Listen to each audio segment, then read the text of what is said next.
नमस्कार भावनो, आपल्या चॅनलवर तुमचं मनापासून स्वागत आहे. आजचा आपला टॉपिक होणार आहे तो म्हणजे मॅथ्सची स्ट्रॅटर्जी. जर कोणाला मॅथ्स कायच येत नसेल तर त्यासाठी हा व्हिडिओ महत्त्वाचा आहे. त्यांनी हा व्हिडिओ शेवटपर्यंत जरूर बघा आणि चॅनलवर नवीन असाल तर सबस्क्राईब करायला विसरू नका. चला तर आपल्या टॉपिककडे वळूया. जर कोणाला मॅथ्सचं काहीच येत नसेल तर त्यांनी सगळ्यात अगोदर म्हणजे जो आपला टॉपिक होणार आहे तर त्याची कन्सेप्ट क्लिअर करा भावानो. कन्सेप्ट क्लिअर झाल्याशिवाय आपल्याला काहीच येणार नाही.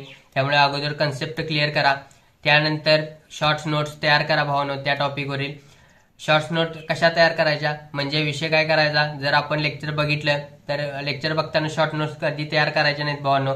अगोदर बघायचं, बघितल्यानंतर मग जवळपास आपल्याला 1-2 तास बघितल्यानंतर आपण निवांत म्हणजे कसं करायचं, अगोदर लेक्चर बघायचं, त्यानंतर 15-20 मिनिटानंतर आपण जेवढं आपल्याला माहिती आहे तेवढं आपल्याला शॉर्ट नोट तयार करायच्या. जर आपल्याला आठवत नसलं तर बघून तयार करा, पण लेक्चर सुरू असताना शॉर्ट नोट्स काढू नकोसा.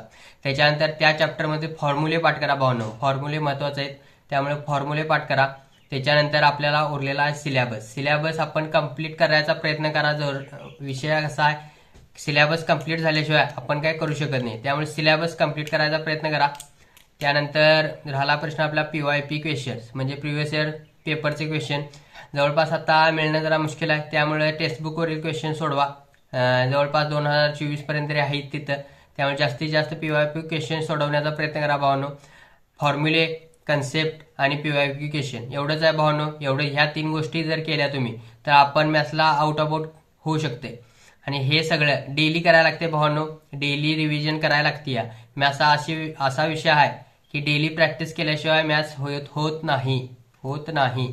त्यामुळे डेली प्रॅक्टिस करा भावानो. जर कोणाला काय अडचण आली तर मग खाली नंबर देतो, त्या नंबरवर व्हॉट्सअप करा. आणि जर चॅनलला नवीन असाल तर सबस्क्राईब करायला विसरू नका. जय हिंद.